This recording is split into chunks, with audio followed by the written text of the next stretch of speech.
Hello friend, कैसे हैं? उम्मीद करता हूँ अच्छा ही होंगे। वेलकम करते हैं हमारे यूट्यूब चैनल DRSS सिलेबर में। आप लोगों को पता है कि पॉलिटी रिवीजन सीरीज चल रहा है, तो भारतीय राज्य व्यवस्था का चैप्टर नंबर 3 है आज संविधान की प्रस्तावना। संविधान की प्रस्तावना का हम लोग वस्तुनिष्ठ प्रश्न देखेंगे, ऑब्जेक्टिव क्वेश्चन। तो चलिए क्वेश्चन को स्टार्ट करते हैं। क्वेश्चन नंबर वन से स्टार्ट करते हैं। क्वेश्चन नंबर 1 में है कि भारतीय संविधान के किस भाग को उसकी आत्मा की आख्या प्रदान की गई है? ऑप्शन ए प्रस्तावना, बी मौलिक अधिकार, सी राज्य के नीति निर्देशक तत्व, डी संविधान के सभी अनुच्छेद। तो इसका आंसर हो जाएगा ऑप्शन ए प्रस्तावना।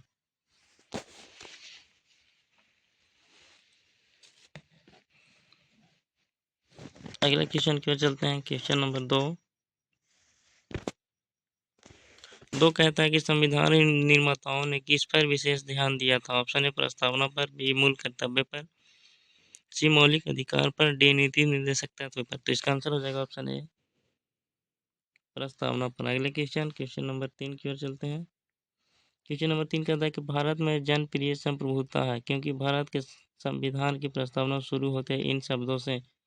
ऑप्शन ए है लोकतंत्रवादी भारत, बी है लोक गणराज्य, सी लोक प्रभुसत्ता, डी हम भारत के लोग। तो इसका आंसर हो जाएगा ऑप्शन डी हम भारत के लोग। अगला क्वेश्चन नंबर 4 में है कि भारत को गणतंत्र क्यों कहा जाता है? ऑप्शन ए है इसकी विधानमंडलों की अधिकतम संख्या जनता द्वारा प्रत्यक्ष चुनी जाती है, बी है यह राज्यों का एक संघ है, सी भारतीय नागरिक मूलभूत अधिकारों का उपयोग करती है, डी यह राज्य का प्रमुख निर्धारित अवधि के लिए निर्वाचित होता है। तो इसका आंसर हो जाएगा ऑप्शन डी यहाँ राज्य का प्रमुख निर्धारित अवधि के लिए निर्वाचित होता है।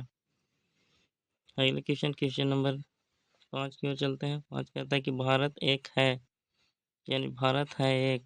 ऑप्शन ए धर्मनिरपेक्ष राष्ट्र, बी हिंदू राष्ट्र, सी हिंदू मुस्लिम राष्ट्र, डी इनमें से कोई नहीं। तो इसका आंसर हो जाएगा ऑप्शन ए धर्मनिरपेक्ष राष्ट्र। अगले क्वेश्चन नंबर 6 में कि धर्मनिरपेक्षता का अर्थ है। ऑप्शन ए राज्य सरकार सभी धर्मों के खिलाफ, बी राज्य सरकार द्वारा एक धर्म को स्वीकार, सी राज्य सरकार द्वारा किसी धर्म को स्वीकार नहीं करना, डी इनमें से कोई नहीं। तो इसका आंसर हो जाएगा ऑप्शन सी राज्य सरकार द्वारा किसी धर्म को स्वीकार नहीं करना। नेक्स्ट क्वेश्चन है क्वेश्चन नंबर 7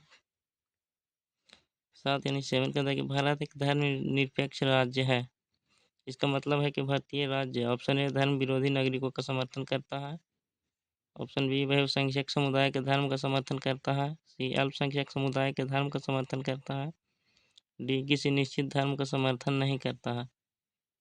तो इसका आंसर हो जाएगा ऑप्शन डी किसी निश्चित धर्म का समर्थन नहीं करता है। अगले क्वेश्चन की ओर चलते हैं। क्वेश्चन नंबर 8 कहता है कि गणतंत्र होता है। ऑप्शन ए केवल एक लोकतांत्रिक राज्य, बी अध्यक्षीय पद्धति शासन वाला राज्य, सी संसदीय पद्धति वाला शासन वाला राज्य, डी राज्य जहाँ पर अध्यक्ष वंशानुगत रूप से न हो। इसका आंसर हो जाएगा ऑप्शन डी राज्य जहाँ पर अध्यक्ष वंशानुगत रूप से न हो। अगले क्वेश्चन की ओर चलते हैं। क्वेश्चन नंबर 9 कहता है कि निम्नलिखित में से वो दो शब्द कौन है जिनके समावेशन 42वें संशोधन द्वारा संविधान की उद्देशिका में किया गया था? ऑप्शन ए धर्मनिरपेक्ष कोमा लोकतांत्रिक, बी प्रभुत्व संपन्न कोमा लोकतांत्रिक, सी समाजवादी कोमा धर्मनिरपेक्ष, डी धर्मनिरपेक्ष कोमा गणतंत्र। तो इसका आंसर हो जाएगा ऑप्शन सी समाजवादी और धर्मनिरपेक्ष, जो 42वें संशोधन द्वारा जोड़ी गई थी। अगले क्वेश्चन नंबर 10 कहता है कि भारतीय संविधान की प्रस्तावना में भारत को किस रूप से में घोषित किया गया है?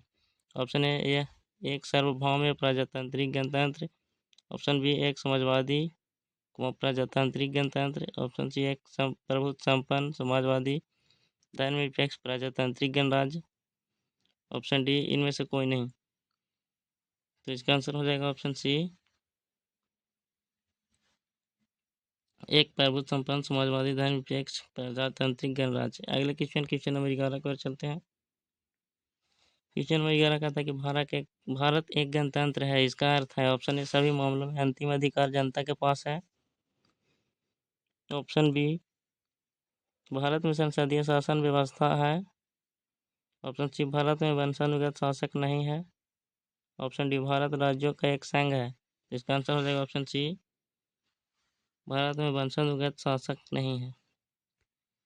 नेक्स्ट क्वेश्चन, क्वेश्चन नंबर 12 यानी 12 कहता है कि निम्नलिखित में से कौन सा शब्द भारत के संविधान की उद्देशिका में नहीं है। ऑप्शन ए समाजवादी, बी पंथनिरपेक्ष, सी प्रभुत्व संपन्न, डी लोक कल्याण। तो इसका आंसर हो जाएगा ऑप्शन डी, लोक कल्याण जो है वो संविधान की उद्देशिका में नहीं है। अगला क्वेश्चन की ओर चलते हैं, क्वेश्चन नंबर 13 कहता है कल्याणकारी राज्य का उद्देश्य है। ऑप्शन ए अधिकतम संख्या का अधिकतम कल्याण सुनिश्चित करना, बी कमजोर वर्गों के कल्याण का प्रबंधन करना, सी सभी नागरिकों को स्वास्थ्य सुविधाएं प्रदान करना, डी उपयुक्त में से कोई नहीं। तो इसका आंसर हो जाएगा ऑप्शन बी, कमजोर वर्गों के कल्याण का प्रबंधन करना। नेक्स्ट क्वेश्चन, क्वेश्चन नंबर 14 कहता है कि भारत को एक गणराज्य मुख्य रूप से माना जाता है क्योंकि। ऑप्शन ए राज्य अध्यक्ष का चुनाव होता है, बी उसे 15 अगस्त 1947 को स्वतंत्रता मिली थी, सी उसका अपना लिखित संविधान है, डी उसकी सरकार संसदीय प्रणाली के अनुसार है। तो इसका आंसर हो जाएगा ऑप्शन ए, राज्य अध्यक्ष का चुनाव होता है। अगले क्वेश्चन पे चलते हैं, क्वेश्चन नंबर 15 कहता है कि भारतीय संविधान की प्रस्तावना के सिलसिले में निम्नलिखित में से कौन सा क्रम सही है। ऑप्शन ए है गणतंत्र, जनवादी, धर्मनिरपेक्ष, समाजवादी, सार्वभौम, सत्ता संपन्न। ऑप्शन बी, सार्वभौम, सत्ता संपन्न, समाजवादी, जनवादी, धर्मनिरपेक्ष, गणतंत्र। ऑप्शन सी, सार्वभौम, सत्ता संपन्न, जनवादी, धर्मनिरपेक्ष, समाजवादी, गणतंत्र। ऑप्शन डी, सार्वभौम, सत्ता संपन्न, समाजवादी, धर्मनिरपेक्ष, जनवादी, गणतंत्र। इसका आंसर हो जाएगा ऑप्शन डी, सार्वभौम, सत्ता संपन्न, समाजवादी, धर्मनिरपेक्ष, जनवादी, गणतंत्र। अगले क्वेश्चन की ओर चलते हैं, क्वेश्चन नंबर 16 कहता है कि संविधान की प्रस्तावना में प्रयुक्त शब्द सेक्युलर, प्रयुक्त शब्द सेक्युलर का अर्थ है। ऑप्शन ए, सभी नागरिकों को धर्म एवं उपासना की स्वतंत्रता, बी एकेश्वरवाद, सी बहुदेववाद, डी सभी धर्मों की अस्वीकृति। इसका आंसर हो जाएगा ऑप्शन ए, सभी नागरिकों को धर्म एवं उपासना की स्वतंत्रता। अगले क्वेश्चन, क्वेश्चन नंबर 17 की ओर चलते हैं। 17 कहता है कि शब्द निरपेक्ष भारत के संविधान की प्रस्तावना में शब्द धर्मनिरपेक्ष भारत के संविधान की प्रस्तावना में जोड़ा गया था। इसके विषय में निम्न कथनों में से कौन सा सही है। ऑप्शन ए, यानी एक में है यह वर्ष 1976 में जोड़ा गया था, दो में यह 44वें संविधान संशोधन द्वारा जोड़ा गया था, तीन में यह 42वें संविधान संशोधन में जोड़ा गया था, चार में यह मूल प्रस्तावना में आया था, मूल प्रस्तावना में था। देखिए उत्तर निम्न कूट को चुनिए। ए में है 1 और 2, बी में 1 और 3, सी में केवल 4, डी में केवल 3।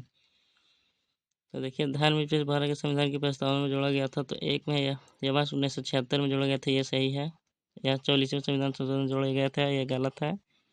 3 में कहता है 42वें संविधान संशोधन में जोड़ा गया था, तो 1 और 3 सही है। 4 कहता है कि यह मूल प्रस्तावना में था, तो आंसर हो जाएगा 1 और 3, 1 और 3 है जो कि बी में है, 1 और 3। अगले क्वेश्चन, क्वेश्चन नंबर 18 कहता है कि भारतीय संविधान की प्रस्तावना में लिखित हम भारत के लोग, we the people of India से क्या अर्थ निकलता है। ऑप्शन ए, भारतीय गणराज्य की प्रभुसत्ता जनता में निहित है। ऑप्शन बी, संविधान का निर्माण भारत की जनता द्वारा हुआ है। ऑप्शन सी, संविधान का निर्माण भारत की जनता का प्रतिनिधित्व करते हैं। ऑप्शन डी, भारत का संविधान भारत की जनता की सहमति पर आधारित है। तो इसका आंसर हो जाएगा ऑप्शन बी, संविधान का निर्माण भारत की जनता द्वारा हुआ। अगले क्वेश्चन, क्वेश्चन नंबर 19 की ओर चलते हैं। क्वेश्चन नंबर 19 कहता है कि समाजवाद का अर्थ है। ऑप्शन ए, सामाजिक नियंत्रण, बी राष्ट्रीयकरण, सी सामाजिक न्याय, डी सामाजिक स्पर्धा। तो इसका आंसर हो जाएगा ऑप्शन सी, समाजवाद का अर्थ सामाजिक न्याय है। अगले क्वेश्चन की ओर चलते हैं। क्वेश्चन नंबर 20 है कि 42वें संविधान संशोधन द्वारा प्रस्तावना निम्नलिखित में से कौन सा शब्द जोड़ा गया। ऑप्शन ए, लोकतांत्रिक, बी न्याय, सी समाजवाद, डी राजनीतिक। तो इसका आंसर हो जाएगा ऑप्शन सी, समाजवाद। इस सेशन का सबसे अंतिम क्वेश्चन था दोस्तों। तो आप लोग को पता है कि मेरा यूट्यूब चैनल है DRSC लवर। आप लोग इस चैनल को ज़्यादा से ज़्यादा प्यार दीजिए, वीडियो को लाइक कीजिए और चैनल को सब्सक्राइब कीजिए और शेयर ज़रूर कीजिए। और वीडियो कैसा लगा कमेंट में ज़रूर बताएं। दोस्तों आज का सेशन समाप्त हुआ। थैंक्स दोस्तों, फिर मिलते हैं अगले सेशन में। आज के लिए इतना ही। जय हिंद दोस्तों।